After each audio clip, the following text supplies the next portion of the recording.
Un milliardaire retrouve sa sœur perdue de vue depuis longtemps en train de travailler comme femme de ménage chez son ami. Que va-t-il se passer ensuite? Et si la personne que vous avez cherchée toute votre vie se tenait juste devant vous, mais que vous ne la reconnaissiez presque pas? Marcus Wellington avait passé 43 ans à se demander ce qu'il était advenu de sa petite sœur Lily, après qu'ils aient été séparés dans le système de famille d'accueil. Il avait engagé des détectives, publié des annonces sur tous les sites possibles et n'avait jamais cessé d'espérer. Aujourd'hui, en tant qu'un des entrepreneurs technologiques les plus prospères du pays, il avait les ressources pour chercher partout, sauf qu'il avait toujours cherché au mauvais endroit. Ce mardi soir-là, Marcus arriva au manoir de son vieil ami David pour leur dîner mensuel. En franchissant les portes familières en acajou, il entendit un léger fredonnement provenant de la cuisine. Cette mélodie lui serra la poitrine. C'était une berceuse que leur mère chantait, et qu'il n'avait pas entendue depuis des décennies. La voix était plus âgée, marquée par le temps, mais quelque chose de douloureusement familier fit trembler ses mains lorsqu'il posa sa mallette. Marcus avait bâti sa fortune à partir de rien, sortant du système d'accueil grâce à une détermination sans faille et à son talent pour la technologie. Malgré sa richesse, il n'avait jamais oublié d'où il venait ni la promesse qu'il s'était faite de retrouver Lily un jour. Elle aurait 38 ans maintenant, et il se demandait souvent si elle se souvenait encore de lui. David l'accueillit chaleureusement dans le salon et lui servit leur bourbon habituel. « Tu as l'air fatigué, mon ami. La nouvelle fusion t'empêche de dormir ?» Marcus hocha la tête distraitement, encore absorbé par cette mélodie troublante. La voix de la femme s'était tue, mais quelque chose ce soir-là semblait différent, comme si l'univers retenait son souffle. « Je devrais te présenter Eleanor, dit David d'un ton naturel. Elle est avec notre famille depuis 8 ans déjà. Une femme merveilleuse. Elle s'occupe de tout ici comme si c'était sa propre maison. Elle a perdu son mari il y a quelques années et travaille à 2 emplois pour financer les études de sa fille. » Sa voix trahissait une véritable affection et un profond respect. Alors qu'il se dirigeait vers la salle à manger, Marcus aperçut une femme mince qui allait et venait entre la cuisine et la table, disposant le repas avec une grâce maîtrisée. Ses cheveux sombres étaient attachés en un chignon soigné, et même si elle lui tournait le dos, quelque chose dans sa manière de bouger, dans son attention méticuleuse aux détails, lui rappelait quelqu'un. Sa sœur avait toujours été soigneuse, même à 7 ans, pliant ses rares affaires avec une précision née du fait qu'elle savait que tout pouvait disparaître à tout moment. Eleanor fait un travail magnifique, poursuivit David. Elle suit aussi des cours du soir pour devenir enseignante. Elle ne se plaint jamais, ne demande rien de plus. Certaines personnes portent en elle une force incroyable. Quand Eleanor se retourna enfin, portant un plat fumant, Marcus eut l'impression que le monde s'arrêta de tourner. Son visage avait vieilli, marqué par les épreuves et le travail acharné, mais ses yeux, ses doux yeux bruns qui le regardaient avec confiance quand elle était petite, étaient inoubliables. Une petite cicatrice au-dessus du sourcil gauche, laissée par une chute la veille de leur séparation, confirma sa certitude. Eleanor croisa son regard brièvement, poliment, sans signe de reconnaissance. Mais Marcus sentit son souffle se couper sous l'assaut d'une pensée impossible, belle et terrifiante, il l'avait retrouvée. Il tenta de se concentrer sur la conversation de David à propos des affaires, mais ses yeux revenaient sans cesse vers Eleanor qui servait silencieusement leur repas. Chaque geste parlait d'une dignité que les difficultés n'avaient jamais réussi à briser. Lorsqu'elle se pencha pour verser de l'eau, il remarqua à son poignet un simple bracelet en argent, le même qu'il lui avait offert pour son 7e anniversaire, quelques semaines avant que tout ne s'écroule.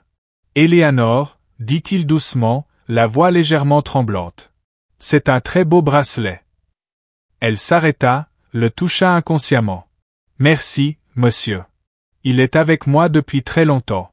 Il me rappelle quelqu'un de spécial. » Sa voix avait une mélancolie qui fit battre le cœur de Marcus douloureusement.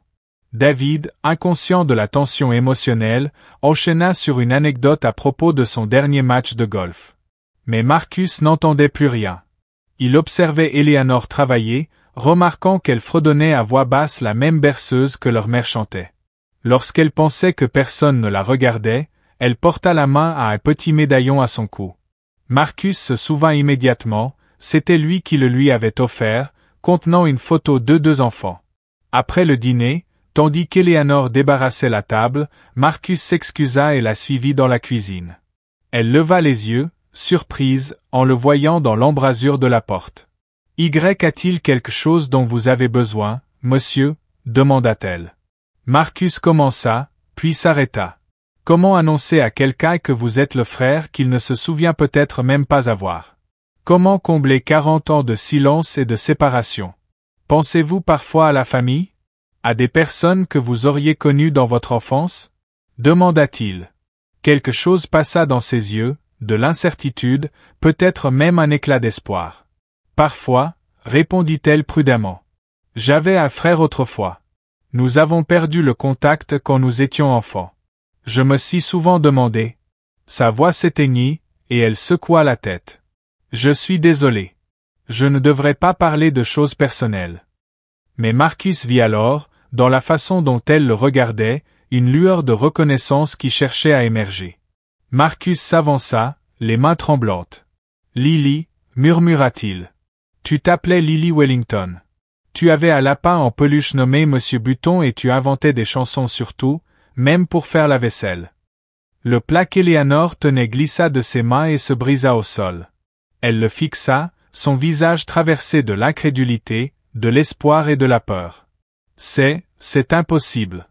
Mon frère serait. Sa voix se brisa. Marcus? C'est vraiment toi? Les années s'effondrèrent entre eux. Marcus hocha la tête, les larmes coulant sur ses joues. Je n'ai jamais cessé de te chercher. Jamais cessé d'espérer. Mais au lieu de la réunion joyeuse qu'il avait rêvée, Eleanor recula, les bras serrés autour d'elle. Tu es milliardaire, dit-elle doucement. Et moi, je ne suis qu'une domestique. Regarde ce que je suis devenue. La honte résonnait dans sa voix. Je travaille à 2 emplois, je vis dans un minuscule appartement. Je n'ai fini le lycée que l'an dernier. Tu dois être tellement déçu. Déçu? Marcus tendit la main vers elle, puis s'arrêta lorsqu'elle eut un mouvement de recul. La distance entre eux paraissait être un océan. Lily, tu es la personne la plus forte que j'ai jamais connue. Tu as survécu. Tu élèves une fille, tu poursuis tes études, tu prends soin des autres. C'est moi qui devrais avoir honte. J'ai eu des avantages, des opportunités, et je n'ai pourtant pas réussi à te retrouver. Les yeux d'Eleanor se remplirent de larmes. J'ai essayé de te retrouver aussi. Mais Wellington est un nom courant, et je ne savais pas que tu étais devenu cet homme. Je cherchais encore le petit garçon effrayé qui m'avait promis de revenir pour moi. Sa voix se brisa. Parfois je me demandais si tu m'avais complètement oublié. T'oublier? La voix de Marcus était chargée d'émotion. Chaque succès, chaque accomplissement, tout semblait vide parce que tu n'étais pas là pour le partager. J'ai tenu cette promesse, Lily. J'ai seulement cherché au mauvais endroit. David apparut dans l'embrasure de la porte, confus devant la vaisselle brisée et les larmes. Que se passe-t-il ici? Eleanor regarda les 2 hommes, puis fixa Marcus. Voici mon frère, dit-elle simplement. Celui dont je t'ai parlé. David resta bouche bée en comprenant. Ton frère? Mais Eleanor, tu as dit qu'il avait été perdu dans le système d'accueil il y a des années. C'est vrai, répondit Marcus sans quitter sa sœur des yeux.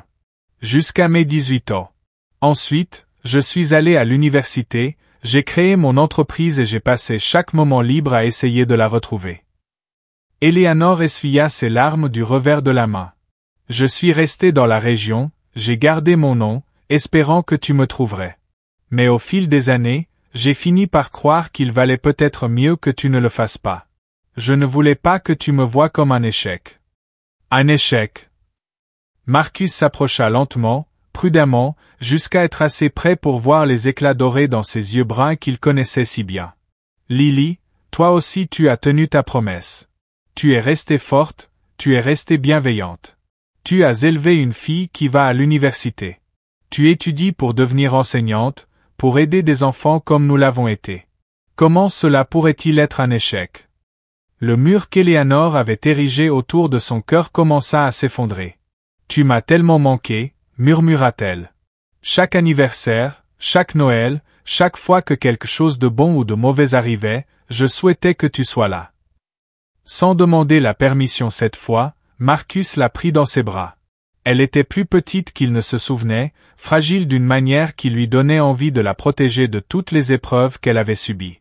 Mais lorsqu'elle le serra en retour, avec force et intensité, il sentit la puissance qu'il avait portée à travers 4 décennies de survie. « Je vais prendre soin de toi maintenant », murmura-t-il dans ses cheveux. « Toi et ta fille. Ses études, une maison, tout ce dont tu as besoin. » Eleanor se recula, soutenant son regard avec une dignité tranquille. « Je n'ai pas besoin que tu me sauves, Marcus. J'ai appris à me sauver moi-même. Mais j'ai besoin de retrouver mon frère. J'ai besoin de ma famille. » David s'éclaircit la gorge, les larmes aux yeux. « Eleanor, prends tout le temps qu'il te faut. La famille passe toujours en premier. » Regardant les 2 hommes, Eleanor sourit à travers ses larmes. « En fait, j'aimerais que vous rencontriez ma fille ce week-end. Sarah revient de l'université et elle a entendu tellement d'histoires sur son oncle Marcus qu'elle aura du mal à croire qu'il existe vraiment. » 3 mois plus tard, Marcus se tenait dans le jardin de la nouvelle maison d'Eleanor. Pas le manoir qu'il voulait lui acheter, mais la modeste maison de 3 chambres qu'elle avait choisie parce qu'elle lui semblait être un vrai foyer. Elle avait insisté pour continuer à travailler chez David 2 jours par semaine, non pas parce qu'elle avait encore besoin d'argent, mais parce qu'ils étaient devenus sa famille, eux aussi. Certaines relations, avait-elle appris, ne reposaient pas sur l'obligation, mais sur l'amour. Sarah était exactement comme Eleanor l'avait décrit, brillante, gentille, dotée de la même douceur et de la même force que sa mère. Elle avait accueilli Marcus avec facilité, lui disant un soir qu'elle avait toujours senti qu'il manquait quelque chose dans leur histoire familiale, et que tout avait désormais un sens. « Tu sais ce qui est drôle ?» dit Eleanor alors qu'il regardait Sarah apprendre à Marcus à jardiner, une activité à laquelle il n'avait jamais eu le temps de se consacrer. « Je rêvais que si je te retrouvais à jour, tu débarquerais et arrangerais tout, effaçant les moments difficiles. Mais ces épreuves ont fait de moi ce que je suis. Elles m'ont appris ce que j'avais besoin de savoir. » Marcus acquiesça, de la terre sous les ongles pour la première fois depuis 20 ans. « Je croyais que te retrouver comblerait ce vide que je portais en moi depuis toujours. Et c'est le cas, mais pas comme je l'imaginais. Ça n'a pas effacé le passé.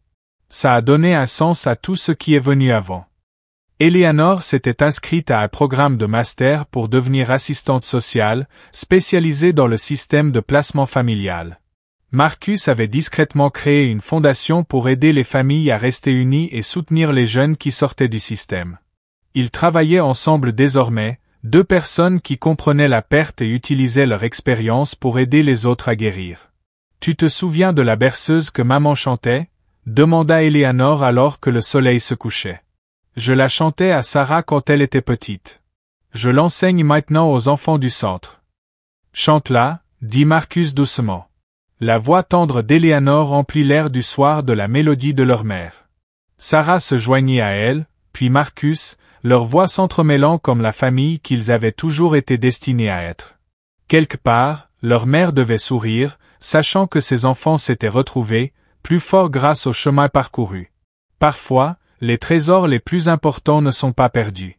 Ils attendent simplement que nous les reconnaissions lorsqu'ils se tiennent juste devant nous.